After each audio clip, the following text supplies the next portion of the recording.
everyone, and welcome to the first ever SEQFC Look Finance Monday review show with thanks to our good friends at Village Law Compensation Lawyers. I'm Darren Lutton and I have one guest with me tonight, and that's Tony Jorkis. Tony, welcome back to the local game.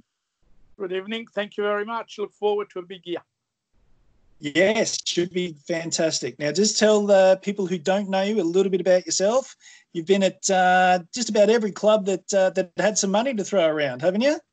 More clubs than Tiger Woods. Started off at North Star in 1999. And then at the Strikers in 2005 and 6. And then to Olympic in 2007. Yep. And then Mitchelton from 2013 to 2016. And a year overseas last year. Yep. My memories of you, Tony, was that whenever there was a player who you saw that looked angry after a game, you'd go up to him and say, "Hey, how's your contract? How's your contract? You happy? You happy? Come over and see us. Let's talk. Let's talk." Better have on your side. Better signing as many as you can on your side than having them against you, Darren. Exactly. And to give you your credit, any side that you put together seemed to do really well. So you must have done the right things anyway. I can say that it wasn't me. I think there's some good coaches around at the time, and we need to sign up some decent players. That's true. All right, so let's have a little run through what's happened recently. So there's been some big moves in the summer. What's caught your eye, Tony? Gold Coast Knights have signed up brought in a team of superstars.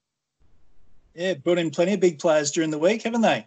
Yeah, and I think my mate Leo Sirianni at Pine Hills is going to have a big year. Yes, a change of philosophy there at Pine Hills, where they're trying to get things going with their first team now. And, yeah, he's brought in all your old mob, hasn't he? Not many from – actually, no. I was there last week. I think the only guy from Mitchelton that was there was – well, Jake Mitchell was there and Benny Andri. Right. And young Cozzy. So that's 3. Fair enough. Two boys from Brisbane City there. Okay. Interesting. They will have a big year. And actually, there's good vibe around that club. I haven't been there for years. And I went to watch 2 of their preseason games. There seems to be a lot of good vibe around the club. They have little barbecues after the game and things like that. So Leo's getting them all together. So. Nice. Interesting times at Pine Hills. So one of the moves that caught my eye in the off-season was Andy Pengelly moving from Brisbane Strikers to Peninsula Power. I'd only chatted to Owen Baker a couple of days beforehand, asking him if he was disappointed that a big club hadn't come in for him. A couple of days later, he goes to Penny Power, and then a week later that he goes over to Singapore? Yeah. That lasted the whole lot. That lasted 5 days altogether. Three clubs in 5 days. That's worse than me. That's true. So good luck to him in Singapore. Actually, we should probably do a search on him and see how he's going over there. But apparently he started. He played last week. All right. Yeah, someone put some. I think the Strikers said something that he got a game last week. So. Right.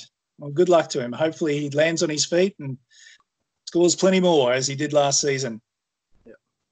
But I'll tell you what, one of the big things in the off-season was regarding the NPLW with Moreton Bay and Sky Hannafin parting ways.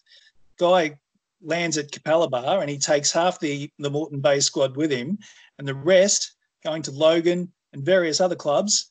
There's not many players left at Moreton Bay, so it's going to be interesting to see them pulling up a squad together for the season. And Gold Coast United, they've brought in a few players as well. So there's been some massive moves in the NPLW, which has probably been just that little bit more interesting than the men's. Still a couple of weeks to go. I'm sure that the men will throw a few dollars about trying to finalise their squads. All right. Where's all this money coming from? Yeah, it's a good question, but if clubs are going to spend money on the men, why not spend it on the women as well? Oh, that's fair enough. But where? I mean, you go to games and there's hardly anyone there. Yep. So where's all this? Where's all the money coming from? Hopefully, sponsors are supporting the clubs, and from your time at Mitchelton, Tony, that the women's game is getting some funds injected into it, and Zoe Bickerstaff certainly put a good squad together, didn't she? Zoe did a great job at Mitchelton, and there's a lot of good ladies out there trying their hardest, but it's a tough gig. Trying to get sponsors is even tougher than ever before, I think. All right. We saw the FFA Cup draw last week. What matches took your fancy in that one, Tony? I had a quick look. I'm certainly going to the Jinka track. I'm going to go and watch Pine Hills play my uncle that. Right. Okay. So I saw the Pythons. So I reckon they're a chance. Okay. Very good. I saw that Gympie drew Talabudra. That's got to be the southernmost team to the northernmost team, wouldn't you say? Yeah, they should have played at Bribie Island. Oh, they could book a flight to get to the game. Hey, Bribie Island. Give them something to do at Bribie Island. Have the game. Yeah. So it'd be interesting if that game gets scheduled on a Friday night at 6:30. How did they get there? Well, they wouldn't, would they? So I'm sure they'll sort something out to accommodate.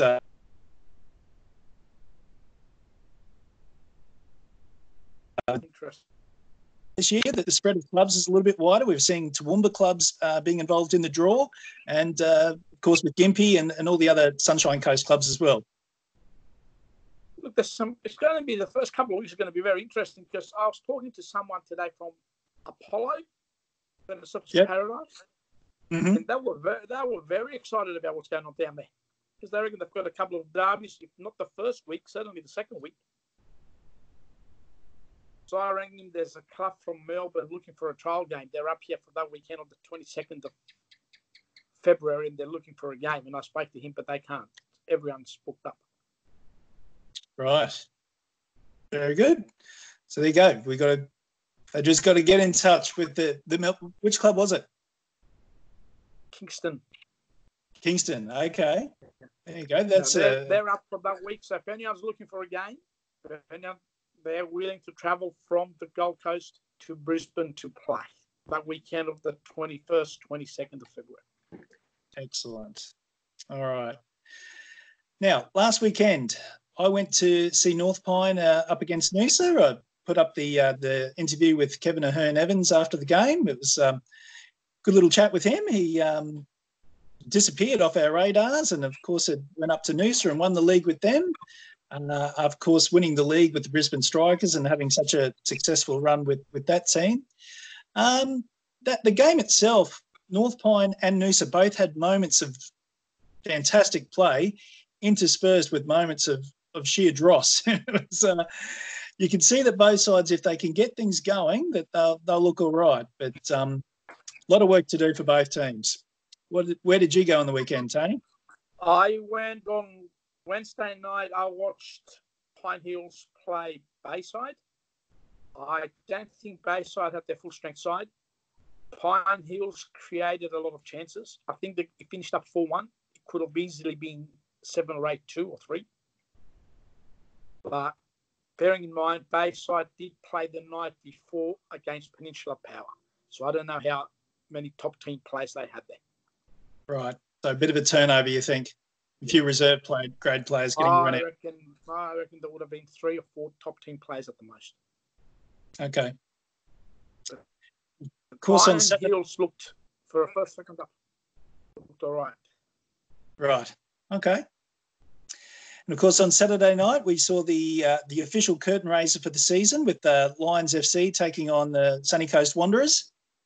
3-0 on the Guerrilla Sports scoreboard for the Lions getting the first trophy of the season. You saw the game, Tony. What did you think?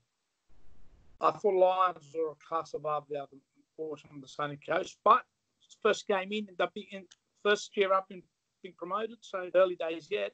But Lions are going to be the team to beat again. for sure. I'm fascinated to see how the Sunny Coast Wanderers cope with the step up. It's going to be they've dominated the FQPL for the past 2 seasons, and be interesting to see if they can bring it week after week up against some higher rated opposition. It's a different kettle of fish altogether. You always need to strengthen up, and I know from my experience, even when you got promoted, unless you sign 4 or 5 a different sort of spine, basically, you would always struggle because you need the experience. For sure. So, of course, the NPL kicks off this weekend. Let's get some predictions in. Who do you fancy to win the league this year? Gold Coast Knights. I have to agree with you on that one. Go ahead. They've got marquees after marquees. Does Football Queensland ever check their point system? Because surely, if someone looks at it, you would think they're way above it. You'd think so. But the others involved too. They wouldn't be alone. Yeah, it's interesting how that point system works. I can't say that I'm fully across it, but I know that they get big discounts if they do promote their own homegrown players. And Peninsula Power with Jake Reesby and Tom Strickland has been essential in them getting the squad players in that they have. So I know that Knights do have a few of their local kids in the squad. So maybe that's how they get away with it. That'll be the hardest. Well, them, Lions, who else? Yeah, I think Power will be up there, and an Olympic grand finalists will certainly seem to have maintained the quality of their squads. Apart from losing Chris Lucas and Smithy, they're 2 big losses. Sure. Peninsula Power, I think they've strengthened again. Of course, losing Pengelly, but they've certainly brought in enough quality to ensure that they can match their efforts from last year, and perhaps with a bit of luck and not so many defenders getting injured as they did last season, that they can give it a shake as well. They've had a big loss as well, but haven't they? Briggsy? Yes. Dean Briggs going back to the UK. Yeah, for sure. All right, so I'm looking forward to going on Saturday night to watch the Strikers play the Knights. Okay. And then Sunday, Slovakian down at Olympic down at Goulburn Park. You're in for a good weekend. Why not? Yeah, definitely. So any of the mid-tier clubs that you think can make the step up this season? I have a question mark on it at East. Are you talking NPL or NPL 1? Yeah, just NPL at the moment. I don't know. I missed out a lot of last year, so I didn't keep a very close eye on them. But those 4, the top 4 should be the Knights, Lions, Power, Olympic. I've got my doubts, and the Greek community will probably chase me out of Brisbane now, but that's all right. I don't know. I just think those 2 blokes they've lost are huge losses, and I don't know too much about their replacements. Right. Okay. But Ben Carn's a good coach. Yep. So you think maybe they could slip a little further down the ladder? Is there another club that you think could take their place, Tony? Brisbane City. I mean, they've been producing. Are they ever going to do anything? They've done nothing, Brisbane City. They're the underachievers for the last 4 or 5. Have they done anything in the last 5 years? They haven't done a lot, but I think they're due. I just get the sense that it's got to be time for them to rise and make an impact. Sleeping Giants could be them. They're my Smokes. There you go. Like I said, I missed last year. I only watched 2 games the whole year last year. Right. So I don't know what is there, but I'm sure I'll get back into it very quickly. I'm sure you will, Tony. All right, let's have a look at the other end of the ladder. Who do you think is going to struggle this year? The teams that normally get promoted struggle unless they strengthen up in a big way. Mm-hmm.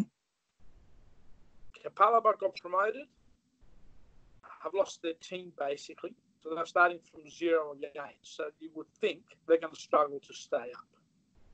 Yeah, I'll agree with you on that one. The team from the Sunny Coast, I haven't had much to do. I haven't seen too much of them apart from Saturday. They were playing Lions. First up, you never know. But big step up from NPL 1 to that NPL Queensland comp. So I reckon they're the two. Okay.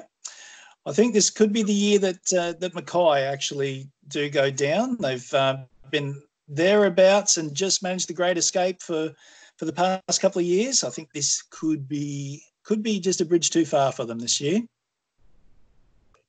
I haven't seen them play, so I can't comment. For sure. Okay. And of course, with any predictions, if you're out there and we're saying bad things about your club, the simplest way to get revenge is to prove us wrong. That's right. Prove us wrong. Write up the quote, stick it up on the change room, and prove us wrong. And that's true. Yeah. Darren Lutton said you're going to get relegated. It'll be up in the Capalaba dressing room on Saturday. Yeah, certainly Capalaba. I have no doubt David Booth is going to put that up on their wall. He'd love that sort of stuff. Oh, look, it's early days. I mean, the first 3 or 4 games, they'll sort each other out. You can't predict anything the first 3 or 4 weeks. Yeah. You would think the only certainty in that first round is probably Gold Coast Knights against the Strikers, because they've got a very young side, the Strikers. Do not have a goalkeeper, I don't think. That's of any high quality. What's their little left fullback hero, whatever his name is? Is he there? I couldn't tell you, Tony. I'm sorry, I haven't been through their squad list yet. Okay. That's something I'll have to start in the next couple of nights. But I'll find out on Saturday. I'll go there on Saturday and have a look. For sure. They're missing an experienced goalkeeper. Yeah, I'm pretty sure that the keeper that they had was playing in the Australian Indigenous Championships as a guest player, and he had a fantastic tournament. So if he can step up again, they should be okay. Could be okay. He looks a good prospect. Only young, but looks a really good prospect. Plenty of goalkeepers available. That's true. That's true. Now, question without notice, Tony. Shane Smelts in the NPL. How old is he? He's got to be in his 40s. Got to be in his 40s, don't you think? Late 30s at least. Yes. Well, when did he play last? I couldn't tell. Last time he played in the A-League was got to be at least 3 or 4 years ago, wouldn't you say? Yeah. And has he been anywhere since? Has he had a 4-year break and come back? I think I read that he was playing in New Zealand for a bit. Oh, well, there you go. Look, he's got the experience. He's an experienced campaigner. He should still score goals in this league. Yeah. Big goal. He's a big signing for them. Yeah, and hopefully he can stay injury free and have a good season, because it'd be great for him to showcase his skills and show a few defenders a thing or two. I reckon he will too. You know, he's hoping anyway. If he gets decent service, he can score goals. But you can have the best striker in the world. If the ball doesn't get to him, he's not going to score too many. Yep, definitely. That's right. So we'll see what happens on Sunday. Very definitely.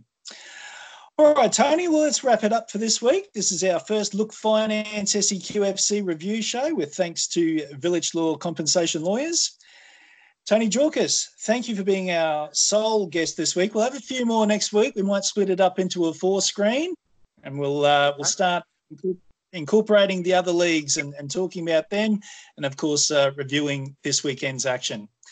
So, Tony, thanks for your company tonight. Thanks, Darren. Thanks for the opportunity. We'll talk next week. We certainly will. Enjoy the football, everyone. See you. Well done. Bye. Thanks, mate. Great week, folks. Right.